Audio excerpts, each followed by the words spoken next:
So our objective today is to understand how to add or subtract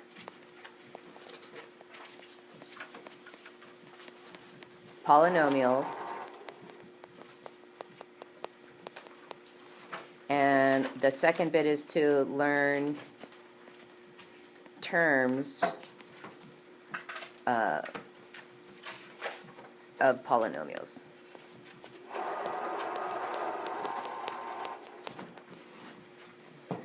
We're going to jump a couple lessons. We did 5.1, 5.2, 5.3 for the last couple days, so we're actually jumping, and this is going to be out of lessons 5.7 and lesson 5.8. Okay? You okay over there? Hurry up. Yep. So we already talked about monomials, so I'll just reiterate that again. A monomial is a number, bless you. Could be a number by itself, could be a variable, could be a variable by itself, or mainly a product of numbers and variables. Now, that also does not include, or it does include that the variables can have exponents. And you've seen a lot of these monomials for your homework. We've talked about this guy before, constant.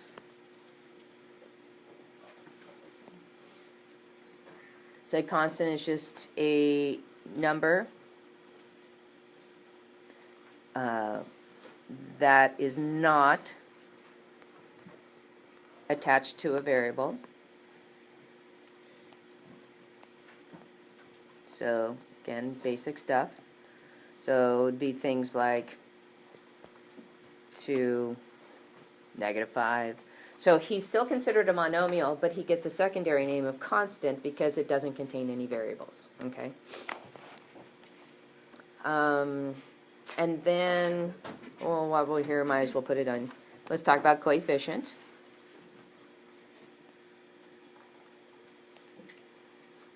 That's a number being multiplied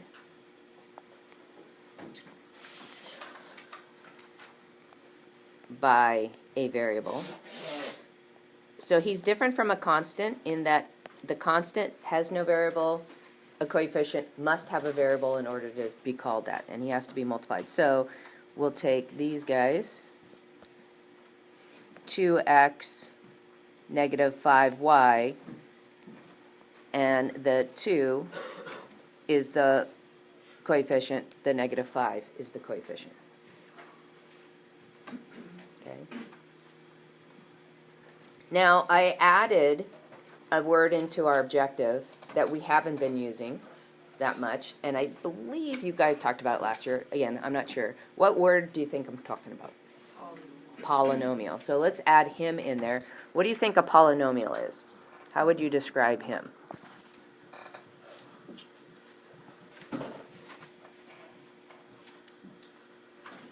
Brian? Probably a bunch of monomials. Okay, and well, are they just like thrown there together? How are they strung together? Adding and subtracting. Okay, so somehow there's some math happening between this group, and the math that has to take place is adding and subtracting, okay? So polynomial is kind of the umbrella term, and there's a lot of subterms that come underneath him. So let's call a polynomial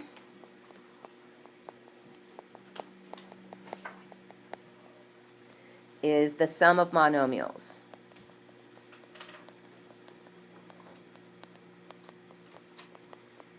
Notice it's very general. It doesn't say how many. Anytime I'm adding monomials together, and remember, subtraction is still a sum because I can add the opposite, so I can just use the word generically sum. But the reality is, it doesn't tell me how many. So once I string 2 together, it's a polynomial. 3, polynomial. 15, polynomial. Okay? So here's an example of a polynomial.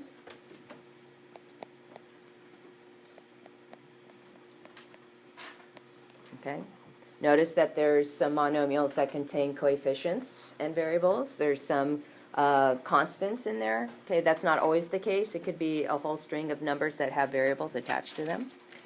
So then we have secondary definitions.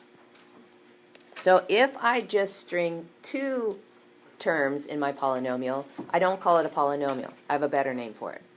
What do I call that when there's two terms? Binomial, like a bicycle has two wheels. So a binomial is a polynomial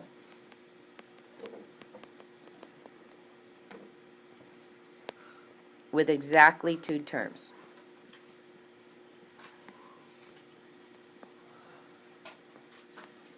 Okay, so an example of that would be x squared plus 7. Okay. Now, in that last problem, I put together three terms. I called it a polynomial, but it actually has a better name. Okay, and what would he be called? Let's hear it. Trinomial. Tri like in tricycle. So that's a polynomial with exactly three terms. So an example of that would be 2a squared plus 3ab minus 2b squared. Okay? So today we're going to talk about how to add them and how to subtract them, and give you also a suggestion as to process that might make things a little easier. So we actually dealt with this idea a little bit in our notes yesterday. What were we doing that, and I called it something different, when we added polynomials in our notes yesterday? Do you remember what that was? Combining like terms. So what we had was one set of like terms that we try to combine. When it comes to polynomials, we may have multiple sets of like terms that we're going to try to combine. So that's what we're going to do. And so I'll give you directions here. To add polynomials.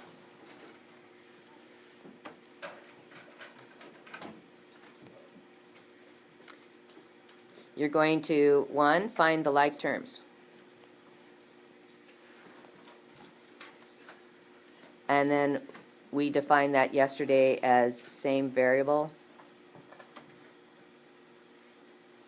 same exponent. All right, really bad. I scrunched them in over there. Okay. Find like terms.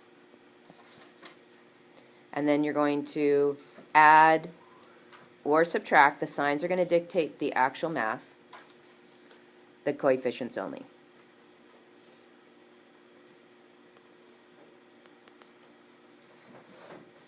Oops.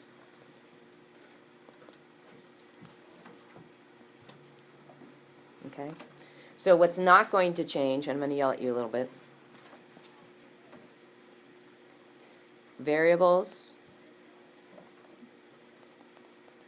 and exponents. Oops. Don't change. Now what can happen is that, just like with anything else, sometimes you add opposites and eliminate a term. That includes the variables, because you have 0 times anything gives you 0. Okay. So what I'm going to do is share with you how it looks in the book and my suggestion as to how you deal with it. Okay. Is everybody good here? So the book tends to give you problems. Directions are just going to say simplify, and that is such a generic set of directions. It just means, do all the math that you can do until there's no more math to be done. And when the book gives you a problem, it tends to give it to you this fashion. 3x plus 5y plus the quantity negative 6x minus 3y. And the reason why the book tends to give it to you this way is because they're trying to fit more problems on a page. Somewhere in your elementary years, somebody told you, some teacher said, the way the problem is given to you in the problem, that's the way you have to solve it. So if it's given to you horizontally, you have to learn how to do the math with the terms horizontally. And that's actually poppycock, okay? Because that has nothing to do with how to solve the problem. That's just all the publisher was trying to do was conserve space. Because the fewer pages they print, the less it's going to cost them. The more they charge you, because that's what they do. So here's what you a really good idea.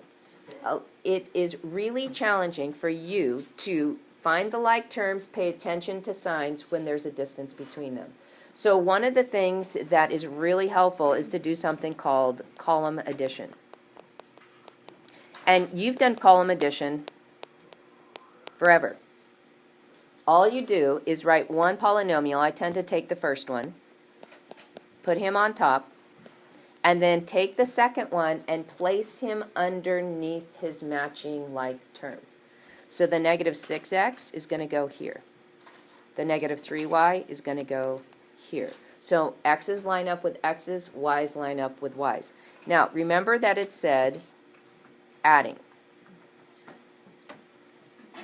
And then you just do the math. Now, here's what's beautiful about column addition with polynomials is that you don't have to start on the far right and work your way left, because there is no carrying that takes place, okay?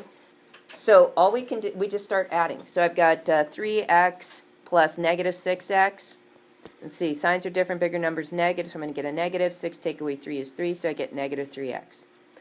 Positive 5y and a negative 3y, signs are different, bigger number is positive. And 5 take away 3 is 2, so I get 2y. So my answer is negative 3x plus 2y. Okay. Now, you might say, well, geez, these smaller problems, that's easy. I can just kind of see in my head how to do this. And again, I'm going to say I cannot tell you how many kids. Well, let me show you a different version that you might see in the book. You may hear also the directions say add. Okay, and then this may be how you see the problem set up in the book. 5a squared minus 5a plus 2. What kind of polynomial is that? A trinomial. And then you'll see the word and then you'll see 8 plus 5a minus a squared. So in both cases, we've got one trinomial. I'm going to add another trinomial to it. So the and just is separating the two. The first case, they use parentheses to separate the end of one polynomial from the beginning of another. So again, all I do is I take the first polynomial. I'm going to be even cheesier on it this time.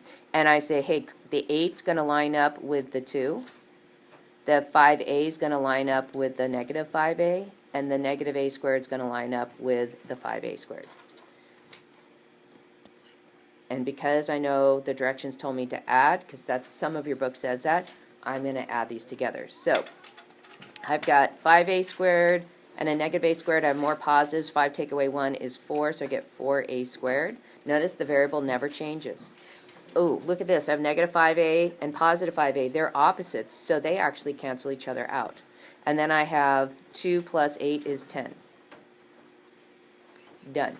Okay, easy. Okay. Sometimes you may not have a match, like in the third problem, which they've already given to you, and this is another way you might see it, is already in column addition format.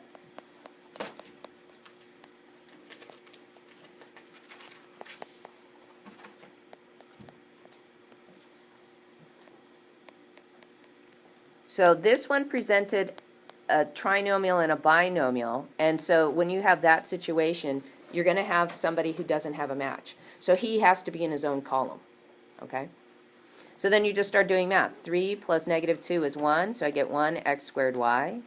4 plus negative 1 is 3xy, and then the 5xy squared comes down. Easy peasy.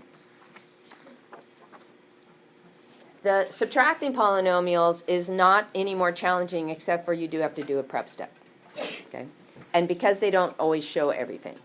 So, to subtract polynomials,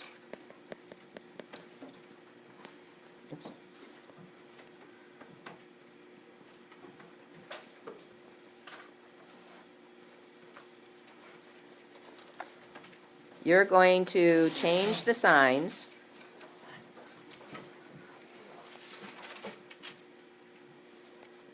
of all terms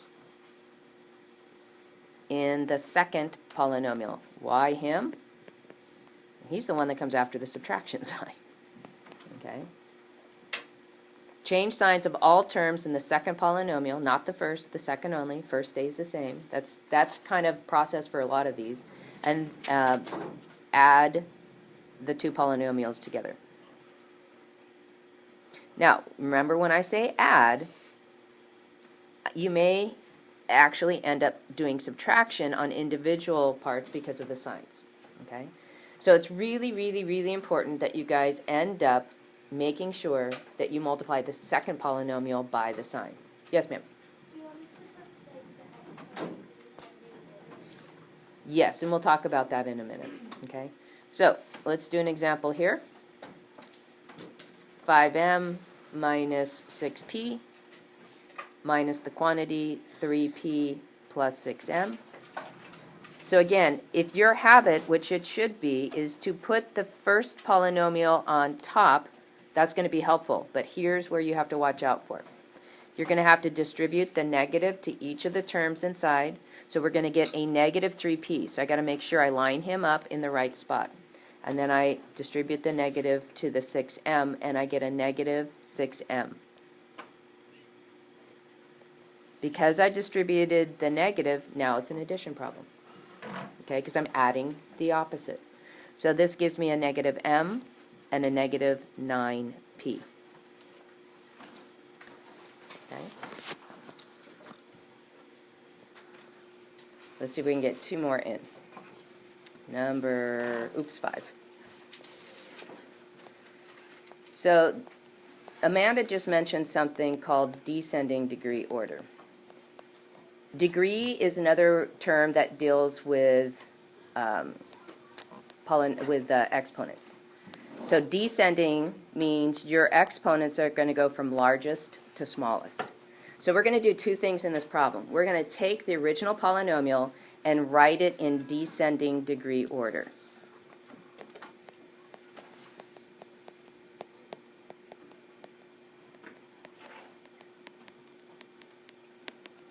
So that means negative 3x squared plus 8x plus 4. So the exponents on my x's went 2, 1, 0, because there isn't an x on the last one.